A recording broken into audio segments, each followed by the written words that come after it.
Oh, okay. Are we ready? All right.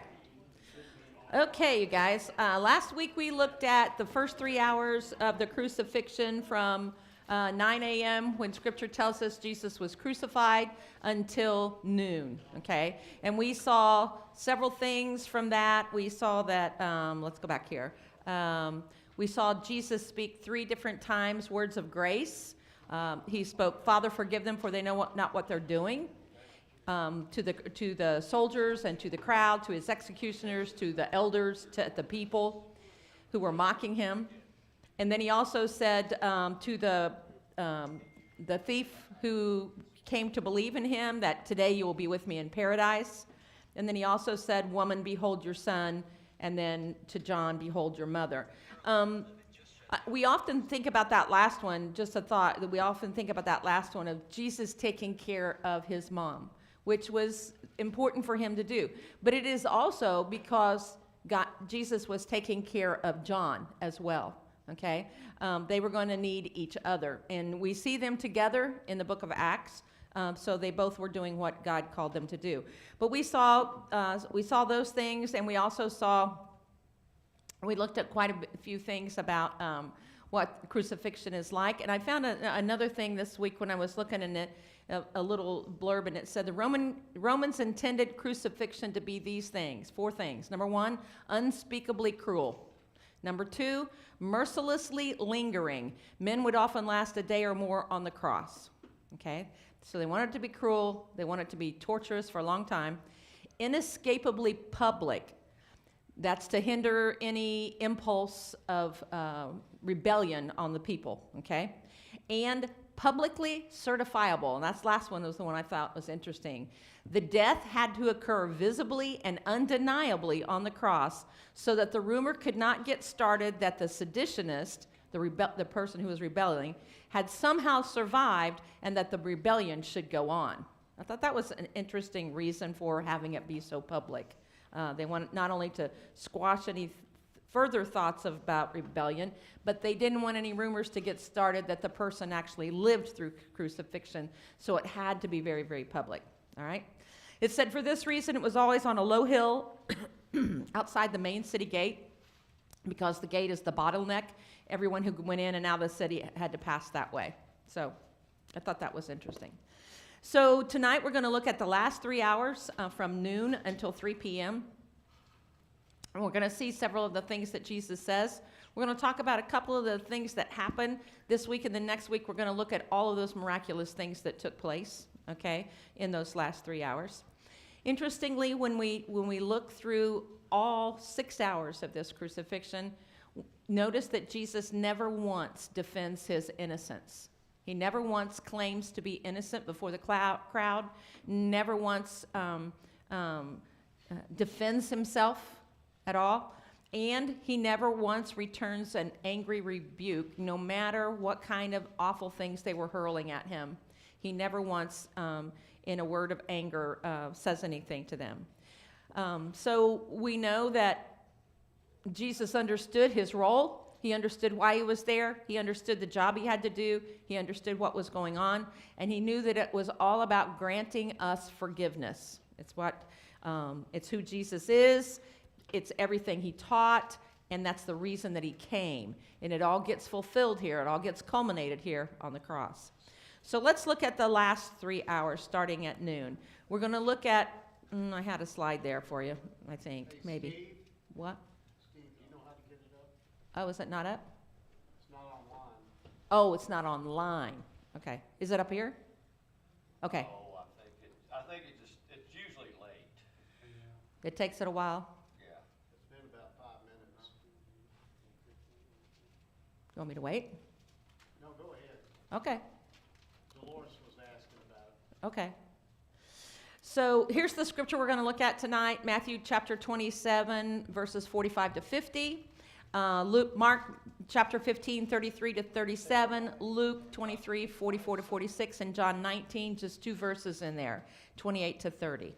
Okay? So let's start with Matthew. Matthew says, "Now from the 6th hour until the 9th hour there was darkness over all the land. And about the 9th hour Jesus cried out with a loud voice, saying, Eli, Eli, lama sabachthani," That is, my God, why have you forsaken me? Some of those who stood there when they heard that said, this man is calling for Elijah. Immediately one of them ran and took a sponge, filled it with sour wine, and put it on a reed and offered it to him to drink. The rest said, let him alone. Let us see if Elijah will come save him. And Jesus cried out again with a loud voice and yielded up his spirit. That's all Matthew has to say about the last 3 hours. Mark's account is very similar. He says, now when the 6th hour had come, there was darkness over the whole land until the 9th hour. And at the 9th hour, Jesus cried out with a loud voice, saying, same thing, which is translated, my God, why have you forsaken me? Some of those who stood by when they heard that said, look, he's calling for Elijah. Then someone ran and filled a sponge full of sour wine, put it on a reed, and offered it to him to drink, saying, let him alone. Let us see if Elijah will come to take him down. And Jesus cried out with a loud voice and breathed his last. Luke, in chapter 23, 44 through 46, says, now it was about the 6th hour, and there was darkness over all the earth until the 9th hour. Then the sun was darkened, and the veil of the temple was torn in two. And when Jesus had cried out with a loud voice, he said, Father, into your hands I commit my spirit. Having said this, he breathed his last. Okay, I'm not going to read John yet because John takes the fill-in-the-gap approach, and we're going to talk about that later. Okay, so let's go back and look at this, what Matthew has to say. The 6th hour, the Jews start their day at 6 a.m., okay? And so the 6th hour would be noon. We know from earlier scripture that we've read that he was crucified at 9 a.m. because he was crucified at the 3rd hour, okay? Mark, we noticed, said that he was crucified at the 6th hour. And that he was on trial at the 6th hour. And that's because he was in Pilate's court, and they took the Roman calculation for hours. But there's no contradiction here at all. So from noon until 3, it says there was darkness, okay, over all the land. And about the 9th hour, he cries out, why have you forsaken me? We notice that in all 3 of those, that Jesus doesn't speak until the end of the 3 hours, okay? He doesn't say anything until the end. And it is at the end of the 3 hours of heavy darkness that he cries out, my God, why have you forsaken me? Okay, which is kind of interesting when you think about it. But there's, like everything, there's reasons for it. So when we look at darkness, okay, when we see that comment, the first thing that he says about being forsaken, probably the first thing that we're thinking is that, where was God? Was God not there? Was he gone? Did he leave Jerusalem? Was God not present at all? If Jesus can't feel him, can't know that he's there, then what is that? And there's quite a bit of discussion on that, but it makes sense why he says it at the very end. Now, we know, if you go back to Psalm 22, did we look at that in here last week? I know we've been studying it on Saturday morning. I don't know if we looked at it here. Did we? Did we? Okay, good. Okay. So this is how Psalm 22 starts. The very first thing, my God, why have you forsaken me? And why do you not hear my groaning? And that's, David has written those words. And we know that that's what Jesus is saying here. He's quoting Old Testament scripture. And we understand that he is fulfilling that scripture at the same time. This is a fulfillment of what's going on. All right. So when we look back at this, when it says darkness, we're used to thinking about Christ as being light, right? He said, I'm the light of the world, right? We know the passages from Isaiah that say, the Gentiles have seen a great light. Talking about the birth of Christ, when Christ is going to come and bring the truth. And so we're always thinking about Christ being light. We know that in the garden, God was light, his Shekinah glory.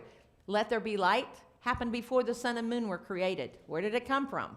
It came from God. So we see that when the Israelites were traveling through the desert, during the day, they could see a pillar, a cloud that glowed like the burning bush did for Moses. And at night, it looked like a fire because it glowed brighter in the darkness. And it was the presence of God who was leading them the whole way. We saw in the Old Testament that when God occupied the tabernacle, after they got all those curtains built and got everything done and all of the equipment and everything for it, God came in like a light and dwelled in the Holy of Holies on the Ark of the Covenant, symbolic that his presence would be with the people. So we're very used to hearing that light is goodness, it's holiness, it's God, and darkness is death and sin. We get that a lot, right? But some of the times in Scripture, God has shown up as darkness, okay? He actually shows up as darkness. When we think about the Exodus, when the people came to the mountain, Mount Sinai, to get the word from God, it said thundering and lightnings and a thick dark cloud surrounded the mountain, and God's voice came out of it. And then that's in Exodus 19. And then when you go to, I have notes here somewhere. Hang on a second. Somewhere, yeah. Exodus 10, when we're doing the plagues, but when in Exodus 19, the mountain is surrounded, and then in Exodus 20, the 10 Commandments are given, and they're given from this darkness, not from light. The 10 Commandments are given in blackness, which is kind of, when you think about it, kind of strange. But if we go backwards in that story, the story of Moses, and we talk about the plagues on Egypt, one of the plagues that was against the sun god, because they believed everything was a god, was this darkness. And in Exodus chapter 10, verse 20 and 21, it says, "Then the Lord said to Moses, stretch out your hand toward heaven, that there may be darkness over the land of Egypt, darkness which may even be felt." I don't know what that's like, do you? I mean, even being in a dark cave, if you go to Mammoth Cave and they turn out all the lights and it's really dark, I still never felt the darkness. So this darkness had such a heavy thickness to it that you could actually feel it. So he says, so that this darkness which may even be felt. So Moses stretched out his hand toward heaven, and there was a thick darkness in all the land of Egypt for 3 days. They did not see one another, nor did anyone rise from his place for 3 days. You couldn't see the people in the room with you. Nobody got up and went outside because it was so pitch totally dark. What do you think the darkness means here? What are these plagues about? Waking up Pharaoh. Waking up Pharaoh, yes. What did God say the purpose of the plagues? When he was going to send them as a what? Judgment on the gods of Egypt. He was going to send them as judgment on the gods of Egypt. So if we think about this darkness here being judgment, and then we go to into the book of Exodus a little later in the 19th chapter, and the people are, God is coming down and giving the people the 10 Commandments and all this. He's not coming in light. What do you think about that? Does it make sense that when he gives the 10 Commandments that he's coming in judgment? Do the 10 Commandments judge us? Yes, they do. Because they're the standard, right? That we can't meet. And so we are judged by them because we can't meet those. Okay? You remember what happened just before he came and gave those 10 Commandments, right? What were the people doing? Sacrificing to a golden calf. Right, yeah. So God doesn't come to the Israelites in light. He came to them in darkness, in judgment. If you go on into the books of prophecy, you'll see that in Isaiah 5:30, Isaiah is talking about a thick darkness that's going to come and judge the land. Joel talks about the end times where he says the sun and the moon and the stars will go out and darkness will cover the earth. Amos talks about the same thing. When we get to Jesus's description in Matthew in the Olivet Discourse about what's going to happen at the end times, he talks about that. He talks about how the moon and the sun and the stars will not give their light anymore, and there will be this darkness, terrible darkness. And then when you get to the book of Revelation, all over the place, it talks about this thick thick darkness. So the whole point of that is to say, God did show up at the cross. He was there in Jerusalem. He is not just sitting up watching things happen as Jesus goes through this. He is there, and he's bringing judgment on Israel. He's bringing judgment on the Romans. He's bringing judgment on the leadership. He's bringing judgment on the people who are mocking. For 3 hours.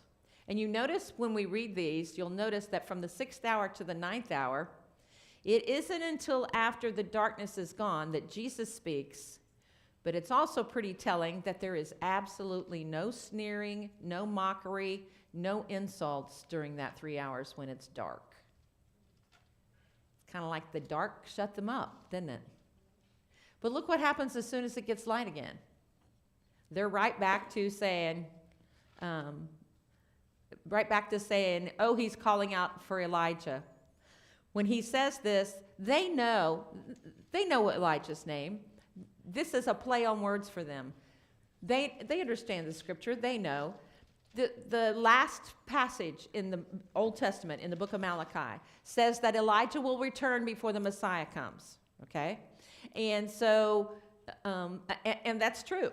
And the disciples even asked Jesus about that, and what did he say? What did he say? Do you remember? He said Elijah has come, and they treated him shamefully. And who was he talking about? John the Baptist. And it tells us that in Scripture. We covered that weeks and weeks, months ago, maybe a couple years ago. It's been a while. But John the Baptist came in the spirit of Elijah. Okay, but here they understand and know that this is not, that he is calling on God. They get that. This is immediate mockery. As soon as it gets light, they start to mock him again. What's that he said? Oh, he must be calling on Elijah. And so then one of them runs and takes a sponge, fills it with sour wine. We talked about this sour wine last week, but there's actually 2 kinds of sour wine, all right, for the crucifixion. The first kind we talked about last week was brought by women, mixed with myrrh, because it's a sedative, in order to make it easier for the soldiers to put the people on the cross, okay? That's the wine that the women bring, and that's the wine that they give these condemned prisoners at the beginning so that they don't fight, all right? At the end here, that's not what they're giving him. Toward any time after that, the only wine they ever offered to the prisoners was wine either plain or with a stimulant in it. Why would they do that? Keep them alive that much longer. So their suffering could be more and more. It doesn't tell us in here that this one had any stimulant in it. It did tell us the other one had myrrh, okay? But this is also a fulfillment of prophecy, okay? So they fill it with sour wine. We talked about that. It's a common wine for laborers, farmers, soldiers. It's a vinegary type wine. It's a good thirst quencher. Mostly water, very little alcohol content, but it's a good thirst quencher. So they put some on a reed, and they offered it to him to drink. But the rest of them said, "I'll get away. Leave him alone. Let's see if Elijah will really come and save him." So they're right back to mocking him.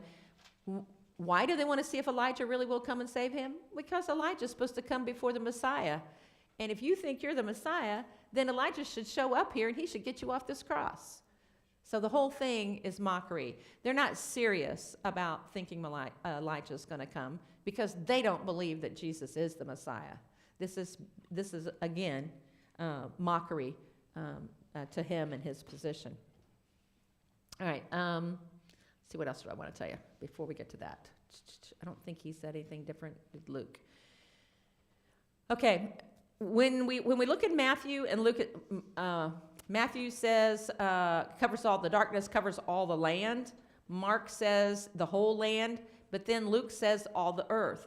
In the Greek text, it's the same word in all 3 places. It's spelled G-E, and it's where we get geo, like geography or geology from. And it can mean land, and it can also mean earth. So we don't really know, was the whole planet in darkness for 3 hours? But we do know from historical documents from 2 different Roman historians documented that the entire Roman Empire was in darkness. Now, if you get out a map and you look at the entire Roman Empire, that's a pretty good chunk of the planet. So we don't know for sure if it was just that area or if it was the whole earth, because we can't tell from what it says. However, we know it was not just Jerusalem, okay? We know it was not. So this is God being present and pronouncing judgment on the entire Roman Empire. But he is there, and he is at work, and we're going to see the other things that he's been doing as well. Now, Luke tells us, which Mark and Matthew do not tell us.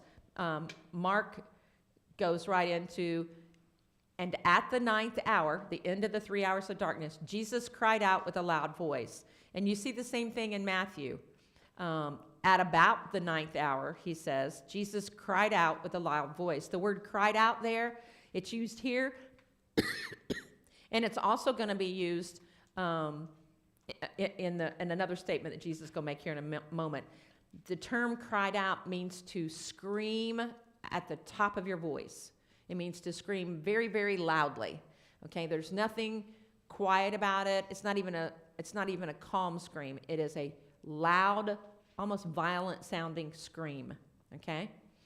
The idea that the fact that Matthew makes note of it being with a loud voice, Mark does the same thing. Jesus cried with a loud voice, and Luke says the same thing with a loud voice.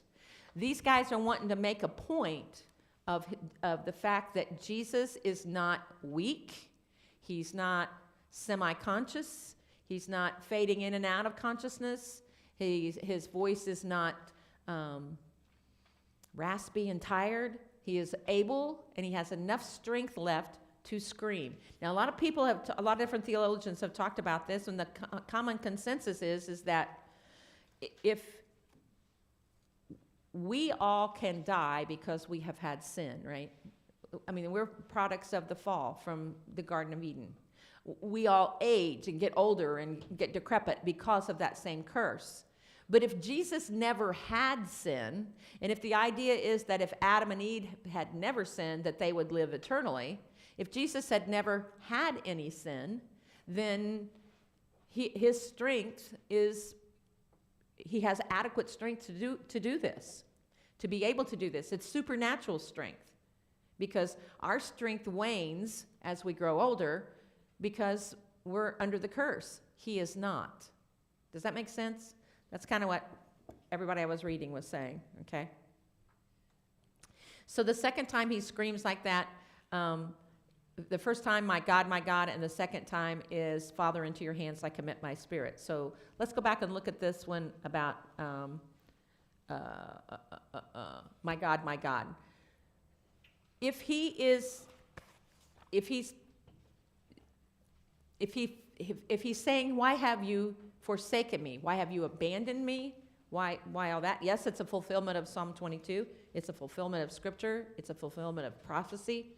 But the idea here is, when David wrote it, David is in agony. And that makes it clear from the psalm that he is in agony. But here, there's a possibility that that's not that this isn't because of the agony. Although he has just finished 3 hours of the wrath of God. God is present at the crucifixion, and he is there to pour out his wrath.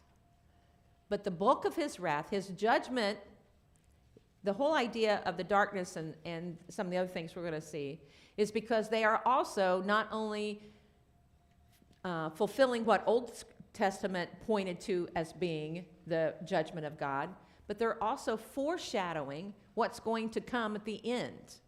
Okay? When we look at all of those things, we're going to put them all together next week. When we look at all those things, they all also take place toward the end of the end of time. And so it's not until after that wrath is over that Jesus speaks. The darkness is lifted.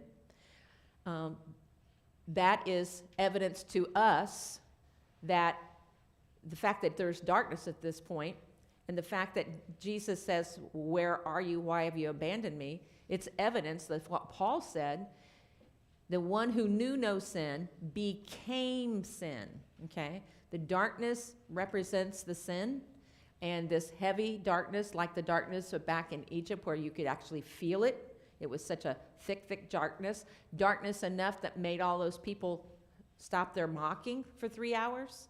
Can you imagine what that was like? And think about this. This is Passover. The city is so crowded with all of these people.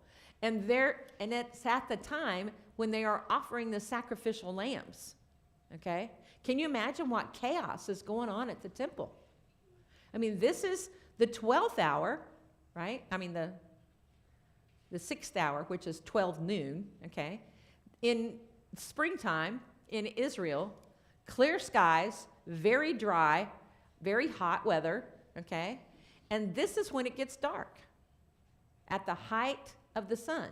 When the sun is highest in the sky and the hottest in the day is when it gets totally dark. When we look at that, we have a lot of people say things like, well, it must have been an eclipse, okay? Hang on here. There we go. All right. It must have been an eclipse. Well, if you look, the longest eclipse ever recorded happened in 743 BC, and it was 7 minutes and 27.54 seconds long, all right? The only one that comes close to that was in 2018. There was a 7 minutes and 12 second eclipse.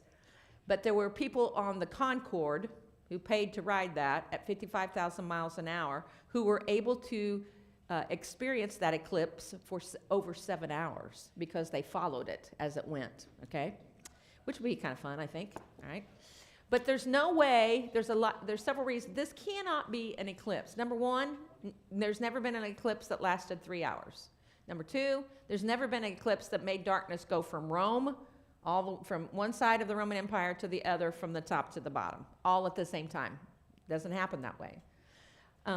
Number three, when is Passover in the month? Do you know? Do you remember what he said about the Passover at the beginning, what day of the month they should do it? Pick your lamb on the 10th of the month, and on the 14th of the month, you're going to slaughter it, right? Okay, Passover always happens on the 14th of the month of Nisan. The Hebrew calendar is 28 days in every month, and every 3 years they add a month to make up for the difference, kind of like we do leap year, right? So every 28 days, you're at the same spot in the lunar calendar that you were last month on that particular day. So science lesson here, okay? So you see where the sun is in this, right? Have I got the right slide up there? Yeah, okay. So you see where the sun is, and you see where the planet is. You see where daylight is on the planet, right? Okay? That's the side facing the sun, right? Okay? So where on this is the only place that a solar eclipse can take place? Where's the only place where the moon can block out the sun? Right, left, top, or bottom? Equator. What? Equator. No, where in this diagram? Oh. Yeah, they mostly at the equator. They have more eclipses than anywhere else because, well, the moon's tilted 5 degrees off the Earth's axis, and most of the eclipses happen around the middle, but we won't go into that. But if you look at this picture, there you go. The only place possible for the moon to block the sun is when it's between the Earth and the sun, right? That's new moon. That's day one of their monthly calendar. When it's new moon, and they always had a festival called the New Moon Festival, how much of the new moon can they see at night? None. They see nothing of the moon at night because the dark side of the moon is facing the Earth. You see that? Okay? So on the 14th of the month, where are we? Full moon. There's always a full moon at Passover because it was always in the middle of the moon cycle.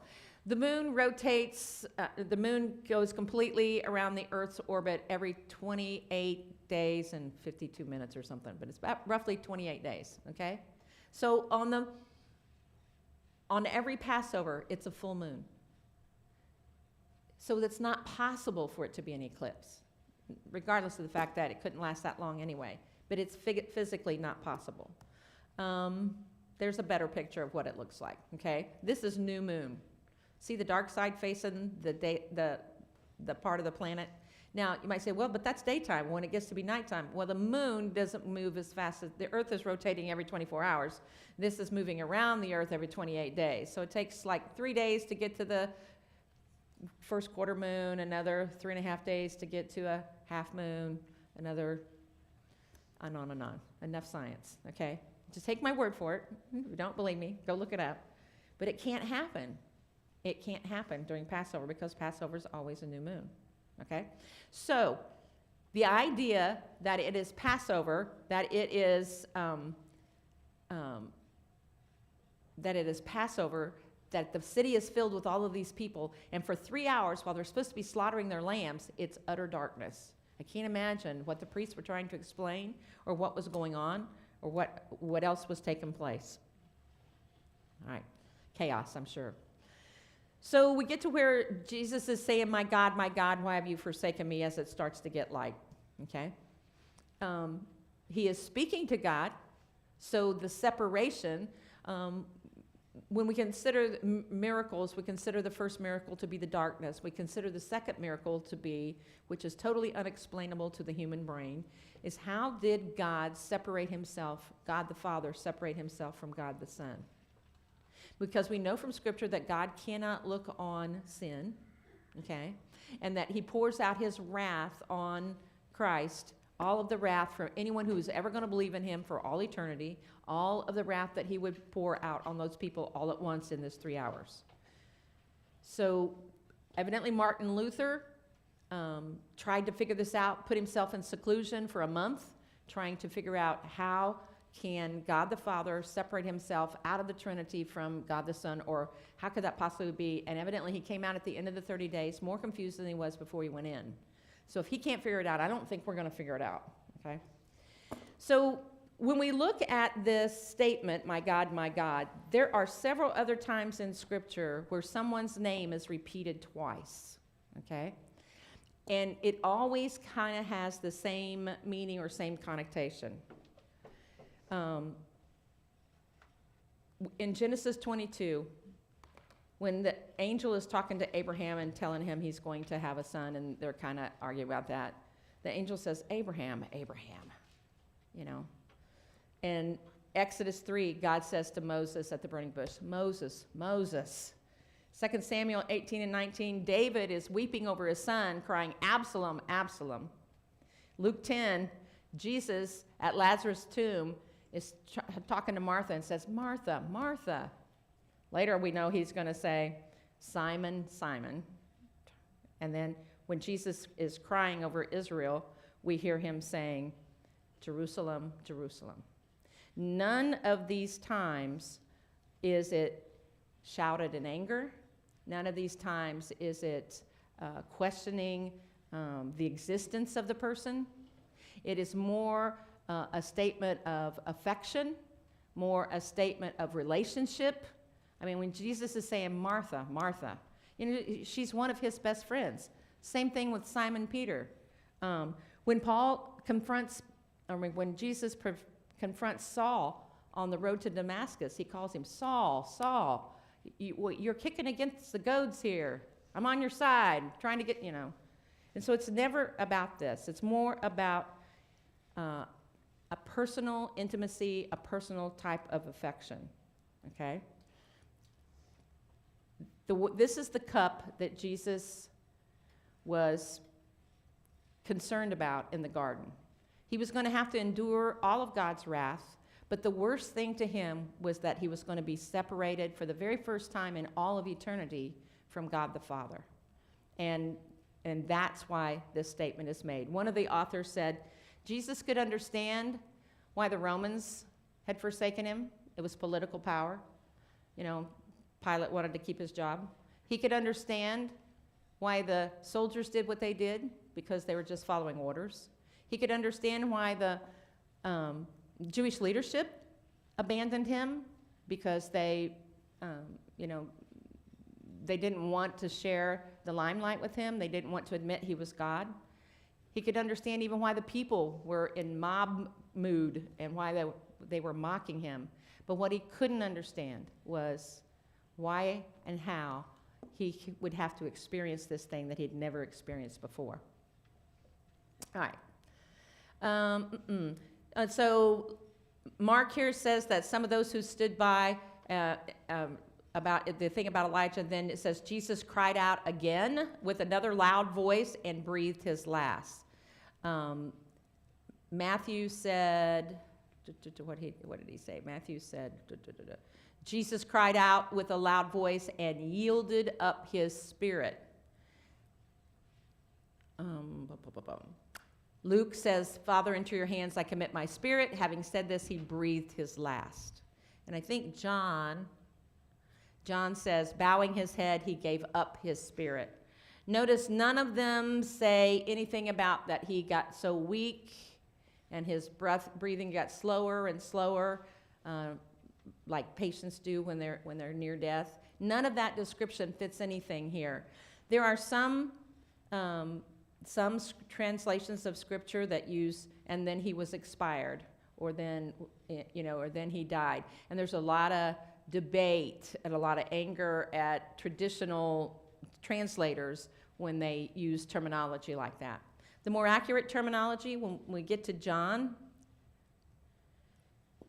says, this is where John in 2 verses fills in the blanks. He knows that Matthew, Mark, and Luke have already written theirs. It's been out for years and years, and everybody knows all that. So he doesn't rehash that part of the 3 hours that they've talked about. He tells us new information. It says, after this, Jesus, knowing that all things were now accomplished. How did Jesus know that? Because he's God. And because there's now communication with God the Father has been reestablished, right?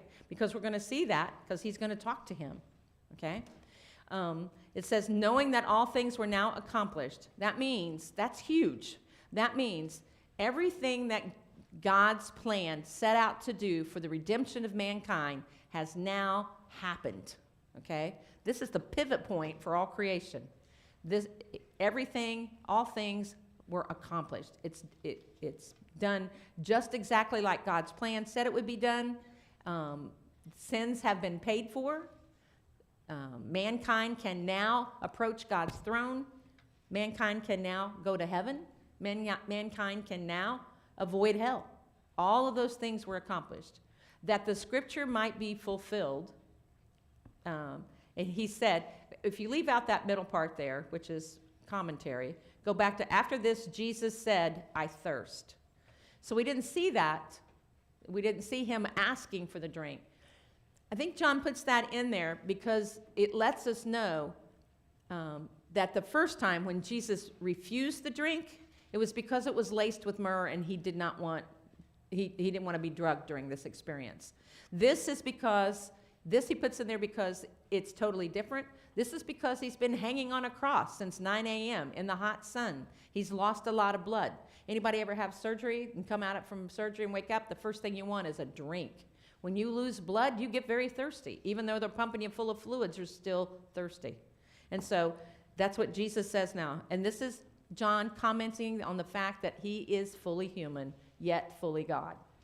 Now a vessel full of sour wine was sitting there, and they filled a sponge with sour wine, put it on a hyssop, and put it to his mouth. I think John's the only one that says hyssop here. The other two said a reed, but it's important that it's on hyssop because that's the reed that the priests were told to use to dip into the blood and sprinkle the crowd with, okay? So this is symbolic about Jesus' sacrifice was being foretold about all those previous sacrifices before, okay? All the other lambs that were slaughtered were not the real sacrifice, but this one is, okay? So everything, all of the symbolism of the old sacrifice system is being put into place here. They put it to his mouth. So when Jesus had received the sour wine, so he did take the wine this time, all right? He said, "It is finished." And bowing his head, he gave up his spirit. And notice he did not say, "I am finished." This is going back to what John said here at the beginning. Knowing all things were accomplished, Jesus said, "It is finished." If you go back to Psalm 22, The very last line in Psalm 22 in the Hebrew can be translated, "It is finished." It says something like, he has done this, he has accomplished this. Let me see what it says. That was on Saturday, and I've slept since then. Hey Karen, Yeah. could it be that, his body was the bread, Uh-huh. okay, so, and they do the bread first and the wine. Mhm. So could he have done the wine because then it was symbolism for his blood to finalize Because now what now? Because I didn't hear the last part. the wine would have been his blood. Yeah, that's what he says. And that's when he says, "This is the cup of my new covenant, which is the blood, my blood shed for you." He tells them that before he ever goes to the cross. Yeah, it represents the wine represents the blood. It is in that order in the Passover because they serve the bread. There's 4 cups of wine, and each cup of wine follows something that they ate. They eat bread, they eat the fruit, they eat the lamb, and the wine is after each of those things. And each of those is symbolic of something with the Passover. The fruit and raisins are to be like the brick and mortar. The sour wine is to be the anguish that they had. Bitter herbs that they have is because of the slavery. So everything represents something. And so Jesus takes that Passover meal and he says, "That's the old covenant. With you I am making this new covenant." And the new covenant is not going to look like the Passover. The new covenant is going to be the Passover. He says, "I'm going to be the Passover lamb." And that's why he says, when he does that, he changes Passover from the Passover meal to what we know of as communion. And he tells them at that Passover meal, do this, do this. What he's saying is, used to be you did Passover every year. The command was do it, do it, do it every year. Now he's telling the disciples, new command I give you, new covenant, do this, do this, do this. And it's communion. It's not that whole Passover thing. That's why we don't celebrate Passover. Okay, because it was a temporary. It was a symbolic passing over of death, physical death. This Passover is not symbolic. It's actual, and it's passing over spiritual death as well as permanent physical death, because what we're going to see next week is people will come back to life because of this thing, of what's going on. Does that make sense? Okay. All right. Yeah, when you go back to chapter 22 at the very last thing, it says, in verse 31, it says, "They will come and declare his righteousness to a people who will be born." This was to be, David is prophesying about future generations who are going to talk about the Messiah's righteousness, that he has done this. And you can translate that in the Hebrew according to the commentaries we looked at last week. It is finished. He has done this. God himself did this. Okay?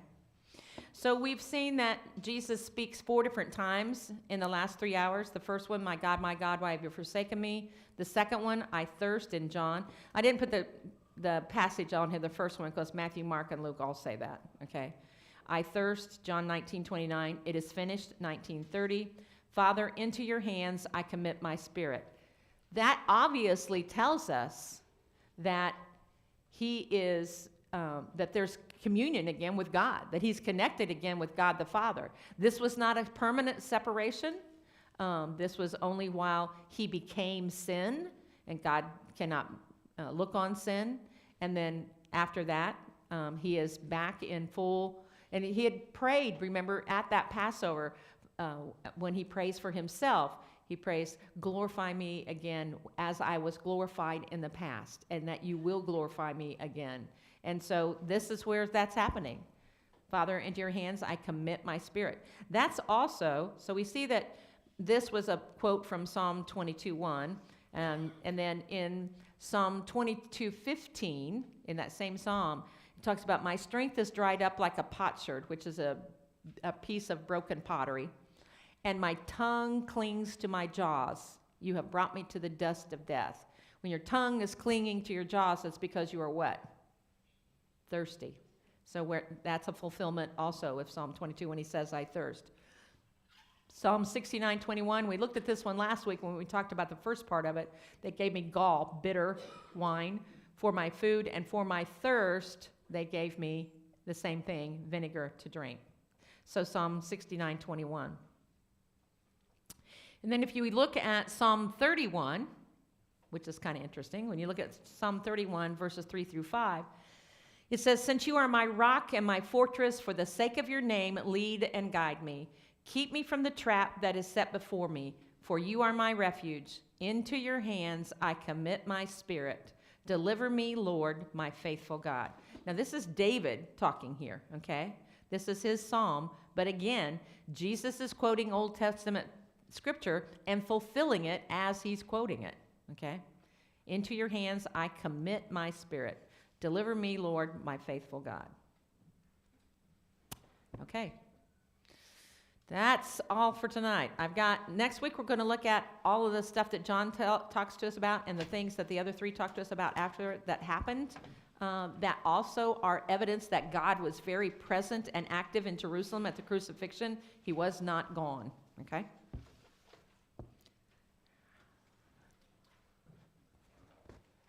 See if I left out anything. So that'll be next week. Okay. Oh, I was going to tell you, on Luke, when Luke says, Luke uses the word for the sun was darkened. The word he uses there is eclipse, but the